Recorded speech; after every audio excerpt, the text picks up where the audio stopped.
And we're back with another episode, Danay Garcia Podcast. Today with me, I'm collecting and growing seeds with Terry Wade Thompson. He is an author, entrepreneur, and leadership coach. Terry, what an honor to have you here to unbreak fun subjects here and just make you unbreakable. I love your t-shirt and I love the entire mindset that you have, developed, come up and put into practice. It's been a pleasure bringing you on this show. Thank you for being here. You're absolutely welcome, Danay. I mean, when you reached out to me, I was like, man, what a great opportunity here. And I'm grateful to be here and truly grateful to share things with your audience here today. Terry, let's start with leadership. Like, what is leadership to you? Like, I feel like, when you look everywhere around, you see so many leaders, so many people trying to be, leaders or how do you call it? That's the word that I always have a blackout because I just don't feel like that's the way that people that impact your life, like all these innovators. What's influencers. Leadership, influencers. Influencers, right? So, I mean, there's a lot of ways to look at it. I mean, there's leaders, there's managers, there's influencers, there's all these different things. But I like to say leadership because I truly believe that the world needs leadership today. And for me, leadership is just that. It's influence and impact. A little bit kind of overused in a way, or like the concept of that, it's been a little bit of, because I love how you call it one leadership versus likership. I felt like when you mentioned this, I was like, oh my God, this kind of way to look at it. It's been, I feel like there's a wall here that we actually don't talk about. What's the difference between leadership and likership? Leadership, I come from the military, so I have a strong military background. I served in the military for 24 years. I'm retired now, but I still serve as a government contractor. So I'm still working in the military. And leadership has always been about that influence and impact. It's the accomplishment of a task or the mission through the efforts of others while providing purpose, motivation, and direction. Well, that's the book answer within the Army, but out there within the world, I see a lot of likership that's happening out there versus leadership. And I truly believe that we need leadership more now today than ever. But unfortunately, there's a lot of likership happening, and social media has a lot to play with that because people want to be liked. There are people that are in positions of increased authority and responsibility. They want to be liked. I mean, don't get me wrong. I want to be, know, like, and trust. I want to be liked as well, too. But I truly believe that it's taken to a different level to where people are more worried about being liked than they are actually leading. So for me, likership falls into the category of managers. We see managers every day that sit in their office, do nothing, put their feet up on a desk, relax. I'm in charge. I'm the manager. But we need leadership. We need people to be out front, setting the example, being the example, knowing the example, doing the example, so that others are inspired and empowered to want to follow, to emulate, to be that leader.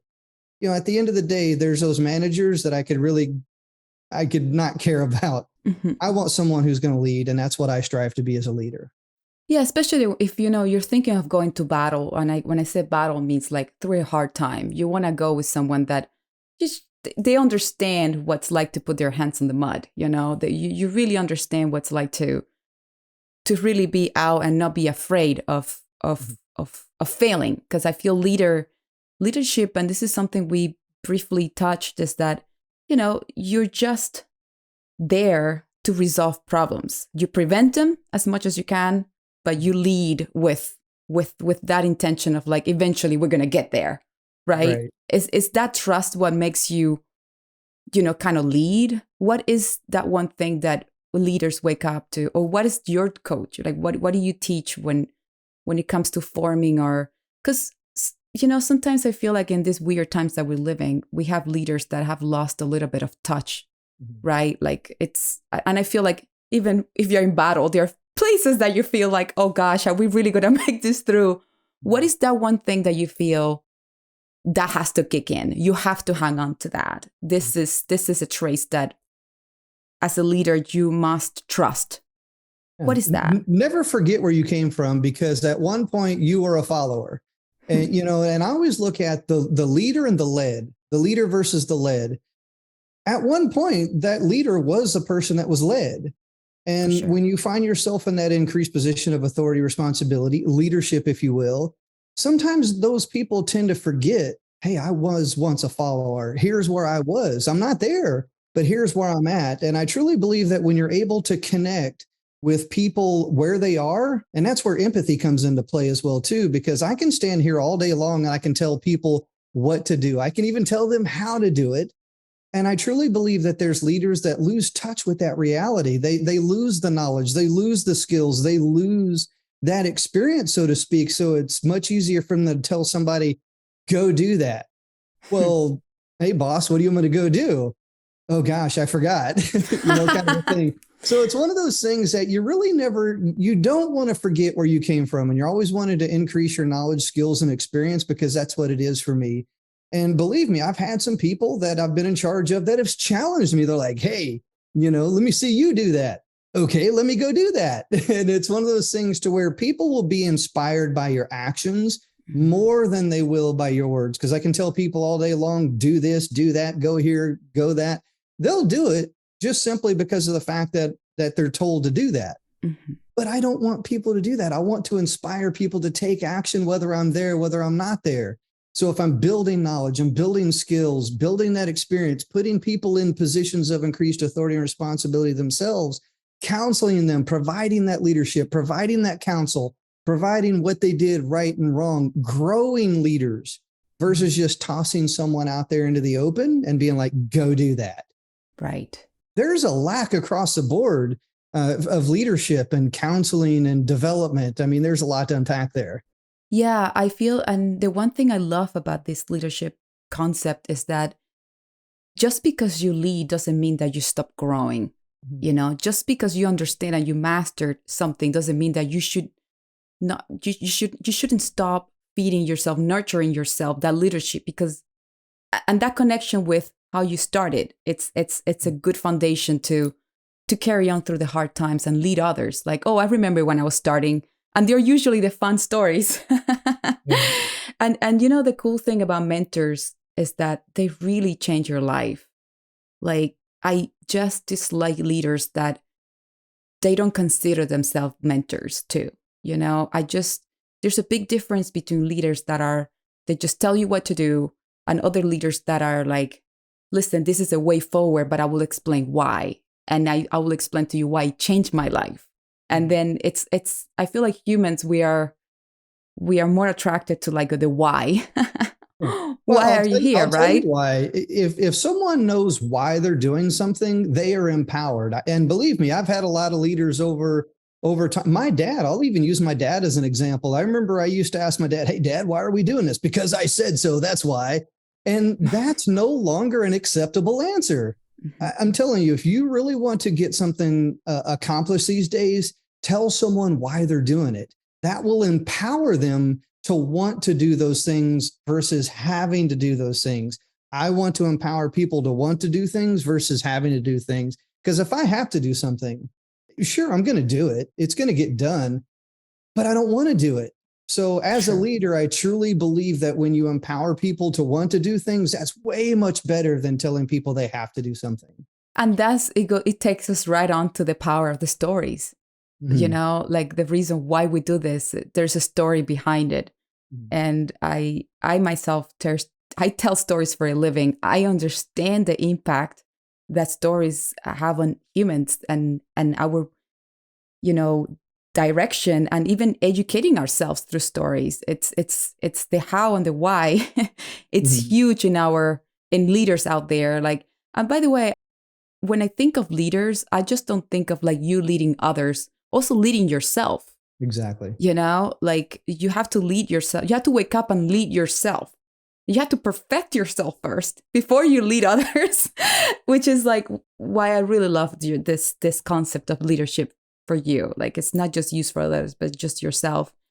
And you talked about this beautiful thing about the 5 rights. Can you go deeper on this, and what is that? I love it. I wrote that within my first book, Leadership Solved. And I actually changed it. I'm in the process now of writing the new book called The Five Rights. So new book coming out soon. I'm going to go ahead and drop that little nugget right there. New Please. book coming out. What's the name of it? And it's going to be called The Five Rights. So Perfect. I truly believe that when I first wrote it, it was really a concept that I learned within the military. I used to tell all my soldiers, look, if you want to achieve success, you will adhere to the five rights. You adhere to the five rights, you will never be wrong. And I used to say that every single day for 24 years. I would say that every day. And I would remind myself every single day, look, if you want to achieve success, you will adhere to the five rights. Now, the original ones changed. Here's what the new ones are. The new ones are be at the right place at the right time, because I truly believe that place and time work hand in hand, with the right information. When you have the right information, anything is possible with the right information. Information is available everywhere. You got books, the internet. I'm telling you, information is definitely much more readily available now than it was 20, 30 years ago when I was starting out as a leader. And then you want to have the right resources, because I truly believe that with the right resources, you can accomplish anything. Resources could be people. It could be money. It could be time. It could be equipment. Anything is considered a resource. And a lot of people tend to blame, I don't have time. That's a lack of resource. So resources, then you go into attitude. And I truly believe that attitude is everything. It's not really the only thing, but it is everything. And imagine this. Let me tell a quick story here just to kind of go into attitude. Imagine if I told you to do something. Hey, Danay, I want you to do this. Mm-hmm. If you immediately put your head down and said, oh man, why me? Right there, you already have a bad attitude. You're defeated before you even get started. So that's the reason why I tell people, have the right attitude, because think of it like this. Reshape that conversation within your head. If you shape the conversation in your head, I get to do this versus I have to do this, mm-hmm. It totally changes your attitude. Now, here's the last part, and this becomes really important, and that's right action. You have to have the right attitude and take the right action in order to achieve success. So when you put all those together, those five rights, be at the right place at the right time with the right information, the right resources, the right attitude, and the right action, you will achieve success at everything that you do. I truly believe that. That's such a great formula. And it sounds so easy. And everyone listening out there, it's hard. It takes a long time to, first of all, make that decision. Second of all, just go for it. But I just love that, because you can achieve one by one, little by little. And I like the order too. It's like, that's a very good way to break it down. And what is the one right that you feel people lack the most? Like, what is the one thing that you see out there that are like, I feel like people should pay attention more into this. That's our Achilles now. It's action. It's lack of action, because, and here's the reason why I say this. The reason why I say lack of action, because a lot of people know what is, but they just don't want to take the action. You can know everything in the world, but why didn't you take the action? Well, if you know this is right, why didn't you do it? People fall into this category all the time. They say, well, I should have done that. I could have done that. I would have done that. Well, if you could have, why didn't you? What's holding you back? What's stopping you? Why are you procrastinating? And I'll tell you what, it's right there. It's right there. It's your mindset. You are your own worst enemy, and your mindset and yourself are getting in the way of taking the right action, because you're coming up with every excuse in the book on why you cannot take that action. And that's exactly what they are. They're excuses. Stop making excuses and take the right action. It's so funny. I heard so many times, I was in the right place with the right person. I have the right thing, and I just lost it. And I heard that story. Like, they have so many rights and they're really hard to achieve. And then they lose the momentum, and then they lose that moment of being unbreakable. Mm-hmm. And what's the meaning of unbreakable to you? Since this is your kind of just focus, and I feel like everything that you do and say and work on is to make this you unbreakable. Mm-hmm. In a world that's broken, you are unbreakable. Mm-hmm. And here's the reason why you're unbreakable, because you have everything that it takes in order to be successful. In and of itself, you are enough. You're enough. But there are people that are out there that are struggling. In the last 2 years alone, the entire world has experienced struggles, adversities, roadblocks, just things that have just gotten in the way of life. But I'll share a quote with you. And that's my partner, Bonnie, with Unbreakable Stories. She had this amazing quote, and it talks about, life happens, but no matter what happens in life, do not let life get into the way of living. True. And I truly believe that it's a powerful quote. And that's what makes people unbreakable right there, because life will happen. Things will get in the way, struggles, roadblocks, adversity, all these things will get in the way. But you know what? When you strengthen your mindset, your heart set, your action set, and just understand that you are enough, you're unbreakable. It is unbreakable. I love that definition. I feel like, for somebody to become fearless, they have to feel the fear. So they understand what's like to be fearless. They overcome the fear and became fearless. I feel like the same, to be unbreakable, you have to understand that things could break you, but you will have the tools to overcome it. The tools you know what fear is? You know what fear is? Fear is that first emotion activating resistance. There's a lot of acronyms. See, being in the military, I love acronyms, and I don't have acronyms for everything, but I try to have acronyms for most things. But fear is that first emotion activating resistance. And, I'm scared. I'll be honest with you. But if you're scared, do it scared. If you don't have everything together, that's fine. We do hard things. We do scary things. We do tough things. But, over time, I have developed a framework that, when you do take action and you get that result, whatever that result may be, I always tell everybody, if you've ever heard me speak, you'll know that I say, you know what, take action. You're going to get a result. Whatever that result is, it could be big. It could be small. It could be positive or it could be negative. But in fact, it is a result, because if you're doing anything that's worth something within this life, you're going to get result. 100%. No matter what they are. But here's the idea. And here's where most people quit. Here's where most people give up on their hopes, their dreams, their life, their business, whatever label you want to put on that. They quit because they fail. And they're afraid of taking that next step, that next thing, that next action. But I have a simple framework for you. When you do take action and you do fail, or you don't achieve the desired results or the desired outcome, the first thing that you want to do is you want to write down what was supposed to happen. What was supposed to happen? Nice.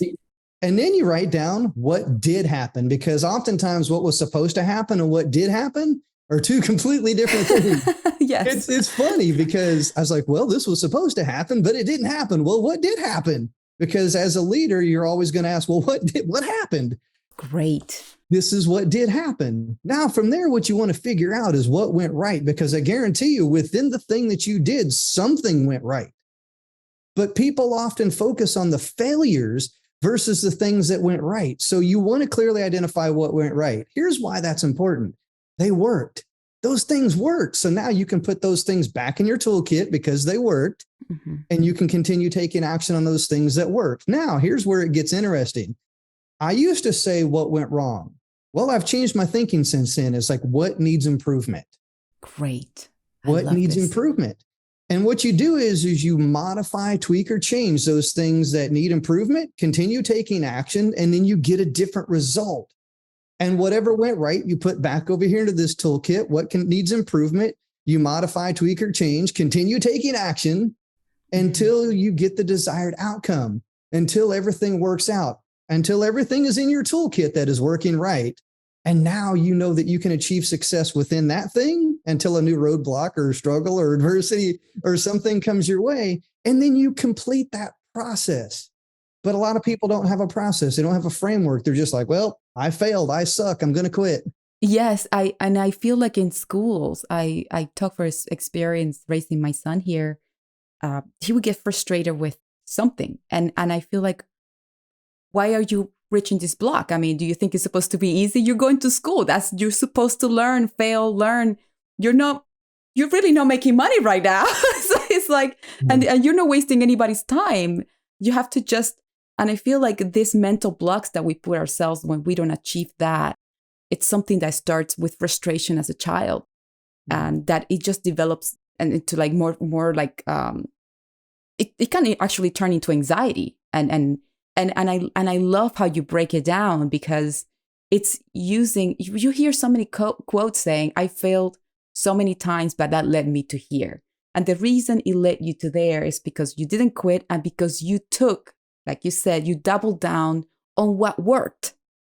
Because even when you failed, something must have been right. It's just the outcome didn't, like maybe in step 5 out of 5, that's when you failed. But from 1 to 4, it worked. And so don't just putting all that energy into that last step. It's maybe that's what make you or break you, and defining your life based on that. It's such a shame.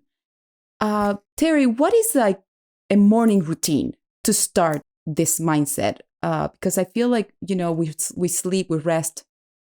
What's a good kind of way? I don't want to call it military way, but how do you guys wake up to go to battle? Like seriously, like how did you do that? Because it's going to be a hard day. Like for you guys, there's no brainer that it's going to be a hard day. For us, could be like hard day on traffic, hard day at work. But for you, it's like we're talking real battle. So how do you, for years, kind of like help your team wake up and be there? So there's a lot of different ways to look at it. Believe me when I tell you that I have woken up to rocket fire and being shot at and tanks firing out. Oh my goodness. I was in Iraq, and I like just got in. I just kind of got to sleep. And next thing you know, boom, I'm like, oh my goodness, I'm up. I got to get up. I got to go check on people. I got to go do this. That's when your training kicks in. And in the military, it's one of those things to where you constantly train and you train and it becomes repetition. It becomes instinct. It becomes something that's a no-brainer. You're going to take action no matter what. You're being shot at. I was trained to run that way, and I'm going to go that way. That's amazing. And that's exactly what you do. So once again, it's a matter of having that framework, that process, that procedure. And the very first thing that you're trained within any type of a combat situation like that is accountability. I have to get accountability of myself, my equipment, my people. And then I have to report that. I have someone that I have to take that information back to. Hey, we're good to go. All my people are good to go. We're up. We didn't lose anything. Nothing got damaged. And then from there, you go into a different mode. So it's different modes, but it's steps, it's procedures, it's those frameworks that truly work. And a lot of people don't have the frameworks. They don't have the procedures. They don't have the things. It's like something gets in their way. I quit. I can't do that. No. You have to have the framework. So for me, that's where some of that comes into play. But over the years, I also learned that every single day is an opportunity. It truly is. Every single day is an opportunity. When I look at that as an opportunity, and I'm grateful for that opportunity, because there are a lot of people that are ungrateful. And I wake up and the first thing that I do is express gratitude. Thank you, God, for another day. Thank you for having the knowledge and the skills and the ability to be of influence and impact to those that have put their faith and trust in me. Please, Lord, grant me the strength, grant me the wisdom, grant me the energy to go out there and do the things that I need to do to make a difference within this world. That's a little prayer that I say to myself in the morning. Now it varies from time to time, depending on what I want to ask for or what I want to be grateful for. But the first thing is in the morning to express gratitude. It's another day. I'm grateful for that. I'm thankful for that. And then I just go right into action mode. First action, go in there and spend cold water. Got to get cold water on me. Yes. And then I brush my teeth. And from there, it's what's the first task of the day. For me, I call it the bottom line up front. What is my bottom line up front? What is the most important thing I must get done right here, right now, in order for my day to be considered a success? Because a lot of people, they get up, they go downstairs, they watch TV, pound a whole pot of coffee, eat a big breakfast and this, that, and the other. But for me, it's action. You jump into action and you set the tone for your day. I call it the bottom line up front. That's amazing. You just like cover what's necessary, what's needed. And that gives you the energy to end your day because you feel like you have accomplished so much. I love how you you get up and you just went into crazy battle. Like that's something that I I feel like people struggle every day, and having those kind of like mindset rules of like, what can get me out and can get me out right. And, things that I say, like treat your life like a garden. I often, I spend a lot of time in my garden. And, when you talk about action, it's like sometimes I'm watering my plants and all of a sudden no more, just the water doesn't come out. And it's just, there's a little bit, something kind of got twisted and there's a nut. And you have to literally stop everything and unnut that. So things flow. Things flow. So even if you're pouring down information at you, if you don't move, things will not flow. And when it doesn't flow, it doesn't make it. And and I feel like in our day, personally, before I even wake up, I kind of think the night before of what my day, what my intention is tomorrow. So when I wake up, I don't get bombarded by emails, text messages, or things. Like I know how to like manage my time with the energy that it requires. Does that help you like to kind of visualize the night before? It absolutely does. Because sometimes we can get bombarded by things. So it's good to kind of like be like, whoa, bottoms up, like you said. Yeah, it absolutely does make sense because, the next day starts the night before. And that's the reason why I focus on that bottom line up front. What is my intent for tomorrow? What is my bottom line up front? What is that one thing that I need to focus on tomorrow? I could do 500 things, but if I don't get that one thing done, then I've accomplished nothing. You always hear people talk about 1% better, 2% better. For me, it's that one thing better, that one difference better. And that's what I call that bottom line up front. Today, I want to do this. Yeah, I had a bottom line up front for today. I got up at, oh my goodness, what time did I get? I got up at 5:00 this morning. and I started on that bottom line up front. I literally didn't get that thing done until, probably about an hour ago. So for about 5 hours, 6 hours, I was working on that one thing. So that was 5 or 6 hours of uninterrupted, intentional action, intentional thinking. You have to get intentional. You must get intentional. Otherwise, you'll get distracted by all the other things that's out there, social media, TV, news, friends, family, all the things that's going on outside of what you can control, which is right there, and your actions. Yeah. What do you do when, or what did you do when you had a soldier that was frozen? Like where do you guys, how do you break that? I don't know if that happens, but I feel like there are times with this media and everything, we kind of like get paralyzed. Mm-hmm. Does that ever happen in battle? That it does. That what happens when you have someone that is frozen and you have to be there? Where do you go in that situation? That actually happened to me one time. So I remember one time I was in Iraq and I had just left the dining facility. I had food in my hand. I'm trying to get back to my tent. And all of a sudden rockets started landing. I saw 5, 6, 7 rockets just hit right over in front of me. It's hitting things, and right about 20 feet away from me, thunk. A rocket landed about 20 feet away from me and it did not explode, but it blew sand all over me. Oh my goodness. And I'm frozen. I'm just like, oh my goodness, where's the next one going to hit? Is that it? Is that enough? I didn't duck. I was out in the middle of like the open. I didn't have nothing to duck under. I didn't have nothing to hide behind or nothing. I'm out in the open in sand, food in my hand. Like the thing that was running through my head is I'm not dropping this food. I'm not dropping this food. Self-preservation here. It could be exploding, but I'm not letting this go. But I'm looking around and I'm just frozen. In the back of my mind, I'm thinking I'm not dropping this food. Rockets, rockets, rockets, thunk. And then that's when it hit me. I was like, oh my goodness, that thing did not explode. I need to move. I need to get out of the way because that thing could explode, but it didn't. So that's when I moved. Wow. When it hit me, when I realized what had just happened is when I took action. And once again, it kicked right into, I got to get accountability. I got to go check on things. Did we lose anybody or anything? And wow. We didn't lose anybody, but we had some equipment. We had a vehicle that actually did get hit. So once again, you never know what happens. That's the reason why you have those frameworks in place. What's the action? What's the thing? I got to go do that. And I had That's another amazing. instance where we actually did lose somebody. And when you do lose somebody, that's always the hardest. And it was one of my guys, it was his wife that got killed. So it was a husband and wife in combat. One was on one Mhm. base, one was on the other base. And the other guy, his wife, unfortunately got hit by a rocket and we lost her. That was one of the hardest things I ever had to do, was to tell him, hey man, your wife was killed in combat. Your wife was just killed. And from that point, it wasn't just a matter of letting him know. From that point, it was a matter is he going to be okay? Is he okay? I have to kick in as the leader and make sure that I Wow. take care of this guy. So I had to make sure over the next few months that I was asking him, I was talking to him, I was checking on him, Mm. doing that buddy check, because oftentimes we don't have people that check on us.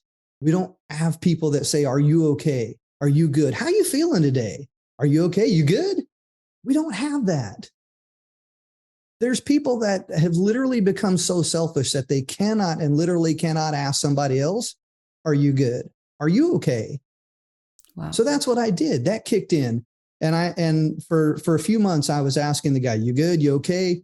Eventually I sat down with him and I asked him, I was like, hey man, how do you feel about the loss of your wife? Like, how do you really feel about the loss of your wife? And we had a conversation, and I won't go into great details, but we had a conversation about that. And he expressed a couple of different things to me. But once again, I was there with him, holding his hand. And that's oftentimes what we need. So Yes. to answer your question earlier, what you asked me, oftentimes we need that example in which to follow, in which to emulate, somebody there, somebody to just simply hold your hand and ask, are you okay? Or go in front of you and lead the way so that somebody can follow you, because you must be, know, and do the example so that you can be an inspiration for others to do the exact same thing that you've done. It's amazing how this training that you got in extreme circumstances, obviously, really in battle, it ends at the end. It ends up with empathy, with like brotherhood, with like, tribe, and it's something that it's so nice that you are spending, this time to actually show us that this is not something that, we don't. This is who we are. This is who we are everywhere. I'm sure, this is who we are and during a war. This is who we are during a pandemic. This is who we are now. Like, this is something that we can do for free, and being present. And that's what's being a leader. It's not just, hey, telling you what to do. It's really leading you out of that pain, leading you out of like that bad moment that you went through, or, or whatever it is that you can lead somebody. I feel like the word leadership, it's always, people, the only way they look at it is like somebody on stage telling you, do it my way or no way, like but there's so many beautiful ways to kind of like put that word. And you just described a really beautiful one, that you let someone, hard of like a very hard time by being there. And that's something you've been trained for. It's something that kicks in naturally, right? It's like, it's like kind of like your message at the moment. And when I first met you, and I said to you, I love your message, but I really love the story behind the messenger, because at the end, that's really what we receive. Tell me more about the power storytelling. Storytelling is truly powerful. It's one of those things that it really bridges the gap. And that's how I look at stories. It bridges the gap between where somebody's at, what they're struggling with, the roadblocks, the adversity. As I talked about, people are experiencing the roadblocks, the struggles, the adversities, those things within life that tend to get in the way, and where they can be. And that's the power of stories, because stories makes it believable. It's like, okay, here I am, but that's not where I want to be. I want to be over here. So I think of stories as that bridge. It bridges that gap right there. And I have a method that I call the refined method of storytelling. Oh my goodness, this is truly powerful. So if you want to tell a great story, if you really want to tell a great story, keep this in mind right here. You really want to make sure that you refine your story.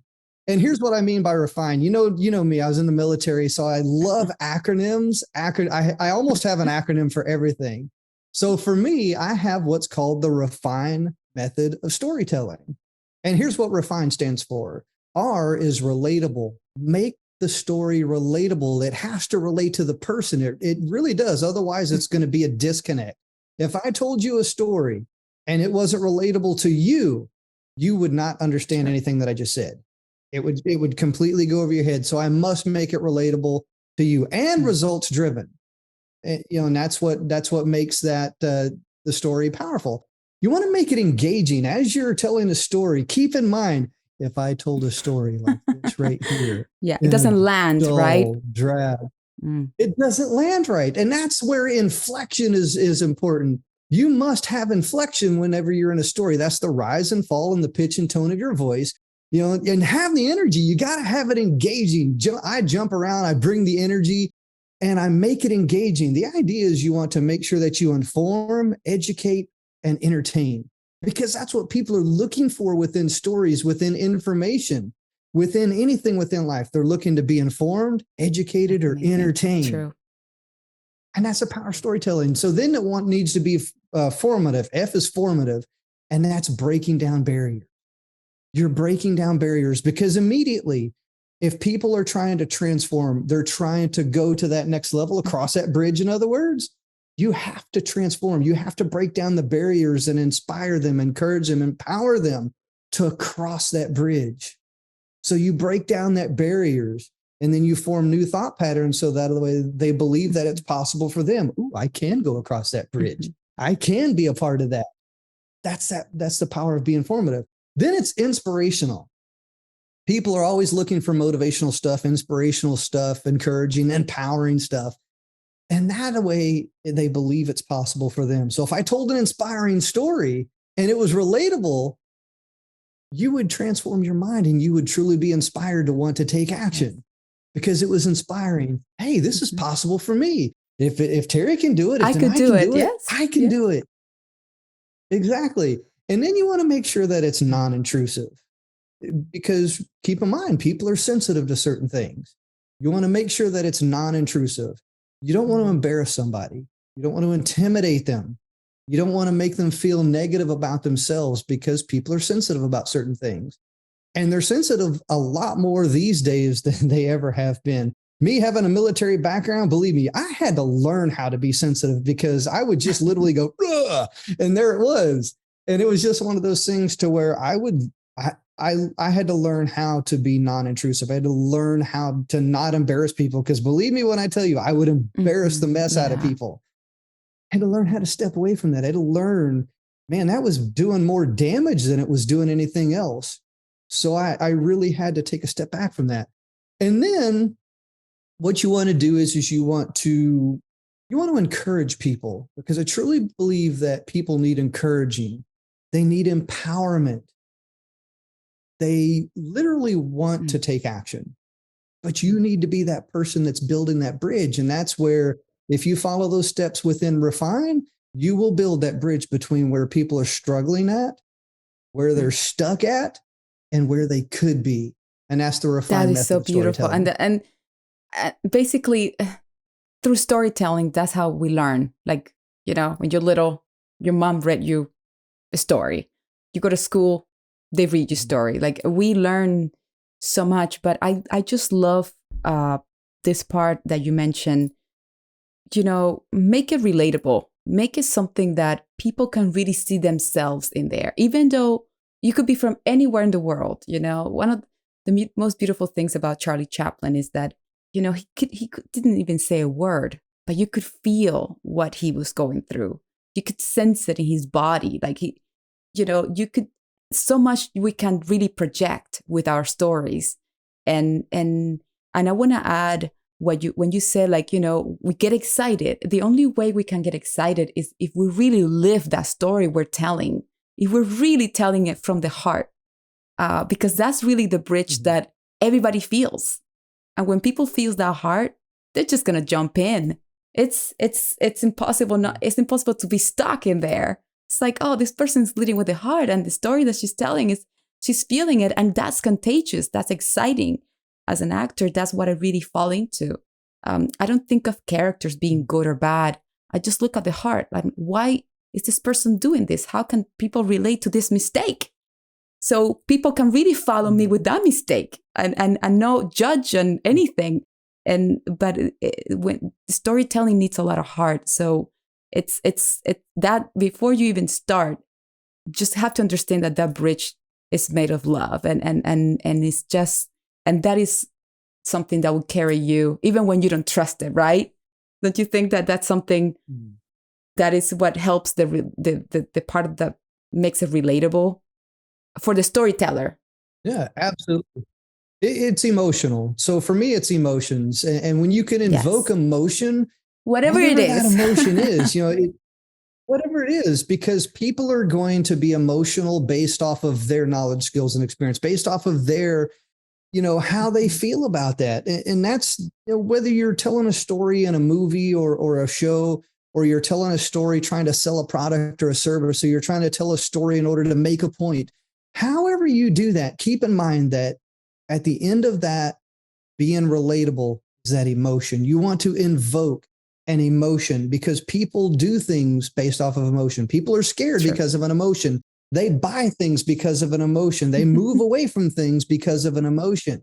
I love this. This is such a great blueprint for storytelling. Everyone who needs a little quick, just boost of like just putting yourself together before you're putting up a good speech or anything that you want to really put out. Just follow this great method. It really works, and trust the process. You are that bridge that everybody's gonna like build, to put that message out there. This is amazing. Yeah. I want to kind of touch on something here, and that's judging. Because I truly believe that there's a lot of that happens out there within the world, because people are taking action, people are doing things, people are living their lives, people are trying to be successful, people are trying to do all these different things. And then here's where that judgment comes in. It's that outside perspective that people like to put onto others. In other words, commonly known as judgment. Now, here's what I've discovered. I've discovered that people will often judge you from a place of their weakness because they do not understand your strength.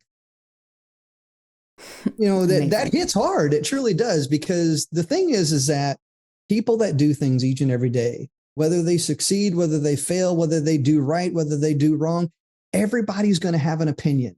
Everybody's going to have a perspective. Everybody is going to judge that. But you know what? That comes from a place of weakness, because they do not understand the strength that this other person had in order to take action, to do things, whether it's right, whether it's wrong, whether it makes people happy, whether it doesn't. As a leader, you need to understand one thing. You will often make decisions based off of what you feel is the right decision, because it's good for the greater good and the greater whole of people. And sometimes that's going to upset those that disagree with your decision. You know what? Disagree. If you have something better, present that. True. Be the leader. Go out there and do something. But I see a lot of people that, once again, they want to say things, but they don't want to go do things. That's when the action doesn't quite just make it happen. That's when the judgment, as a leader, when you deal with people being judgmental toward your message, how do you deal with that? Like, what do you tell your leaders, your students, like your people, like, you're going to get this. It's a fact. You're putting something out. How do you handle judgment? It's the power of the thank you. Here's what I mean by that. If somebody has something to say and they're judging you, thank you. I don't need to get argumentative. I truly don't, because, fire is going to present more fire. Mm-hmm. It's just going to fuel that fire even more. I'm not going to argue. I'm not going to justify my position. If you have a different opinion, something else to say, great. Thank you. That's the power of thank you. I don't want to argue with you. I want to learn more. Well, tell me more. What is your thoughts? What is your opinion? What is your knowledge? What is your skills? What is your experience? Because you know what? Whether I believe you're right or you're wrong, who's to say? I mean, quite honestly, because you're right from your perspective based off your knowledge, skills, and experience. I'm right based off of my knowledge, skills, and experience until I learn better, until I discover better, until I do better. And that's why I struggle. And here's the one thing I struggle with the most, and that's perspective. Perspective is everything, because no matter how you look at it, you're right. No matter how you look at the same darn thing, you're wrong. Yes. But if you're not open-minded to that, you will literally wander around aimlessly your entire life. But I'm open to that. I'm truly open to that because I want to learn more. I want to know more. I want to discover more. But if I put up those defenses, if I put up that brick wall, if I put up those barriers, I'm never going to understand things from a different perspective.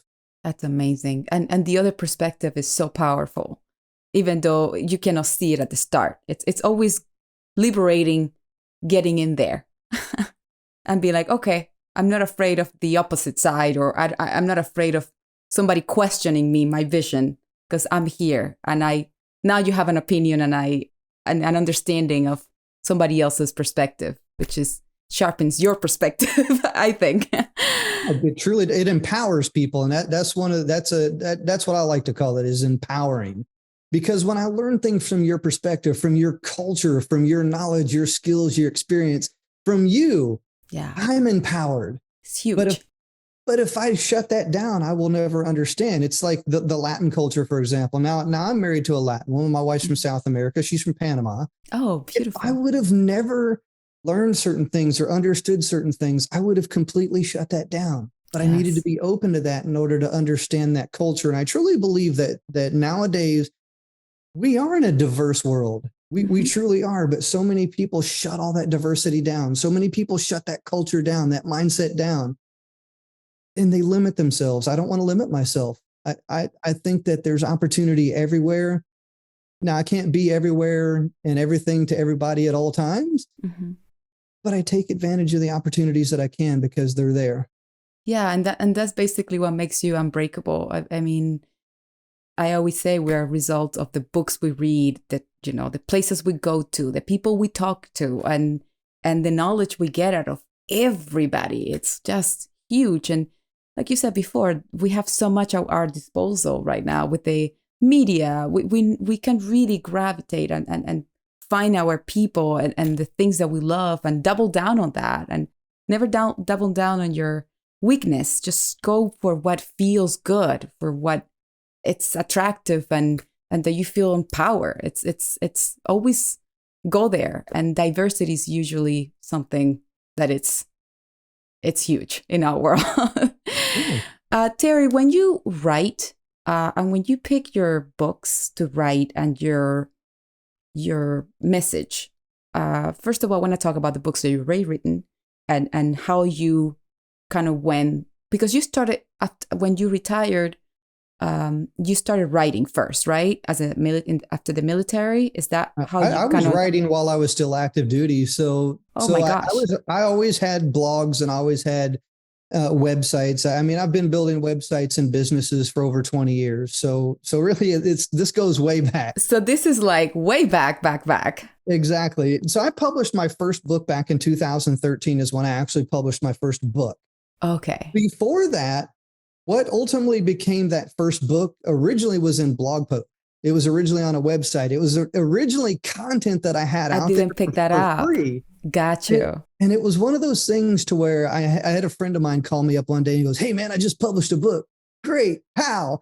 So I was like, let's have a conversation. So I was like, oh, that is awesome. I love that. Thanks for sharing that with me. I got on Amazon. I figured all this out. I did all this.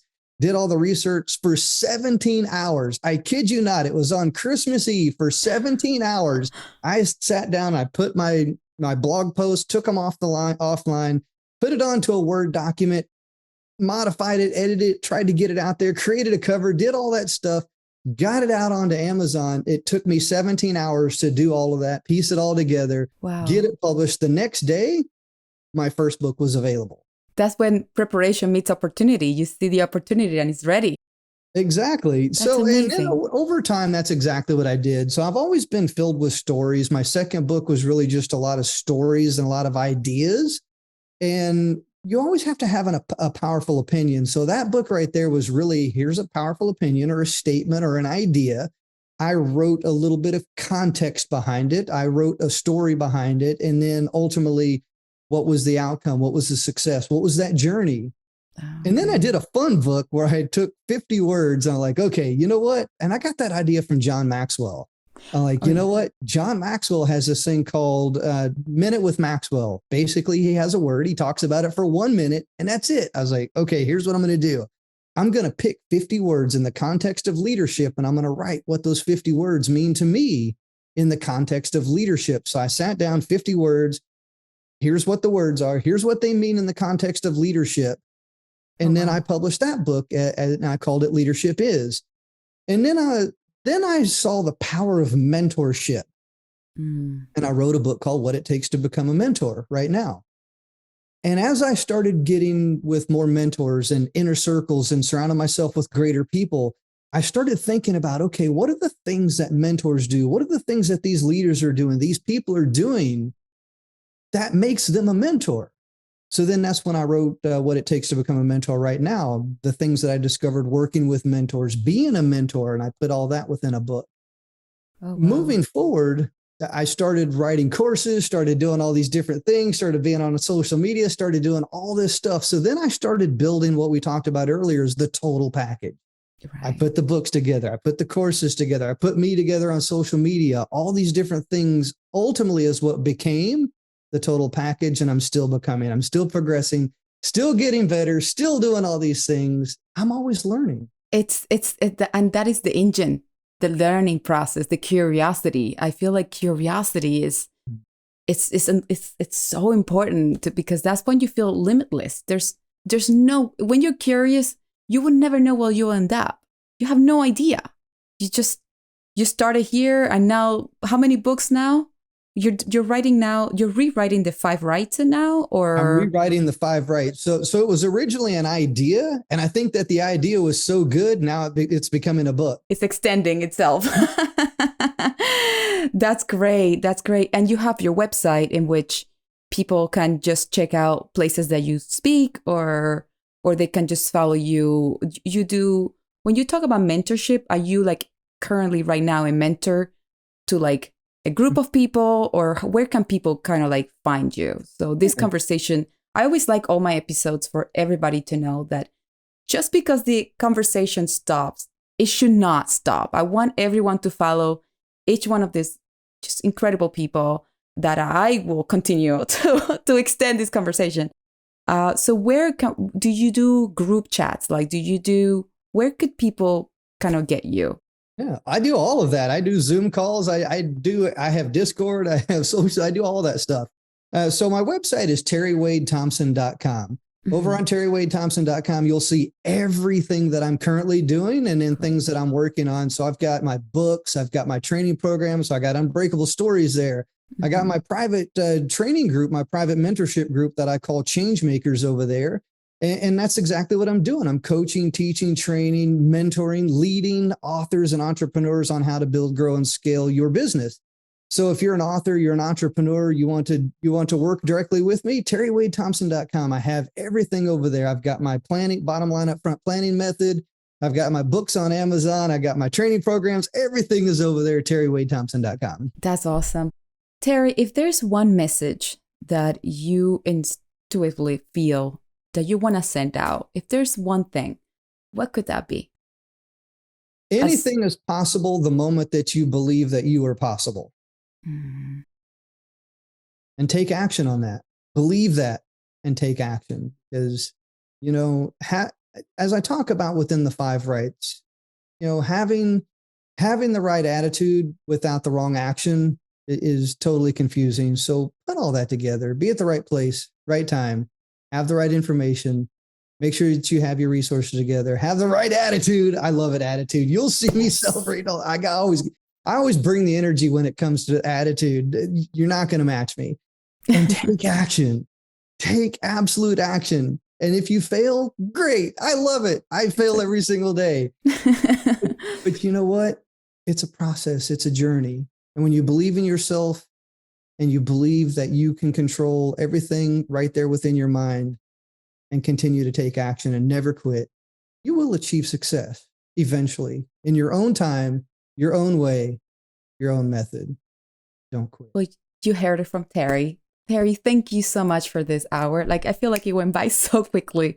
That's why I want everybody to keep having this conversation. We need to empower everyone out there. We need to give them tools. We need to just tell everyone, hey, it doesn't matter where you are starting, start, do it. It's okay. Trust the process and believe it. It's been a pleasure having you here. You're an absolute awesome guest to have. And I hope everyone just keep following that little website that will expand and grow into unbreakable humans. Thank you so much, Terry. Thank you. We stay in touch.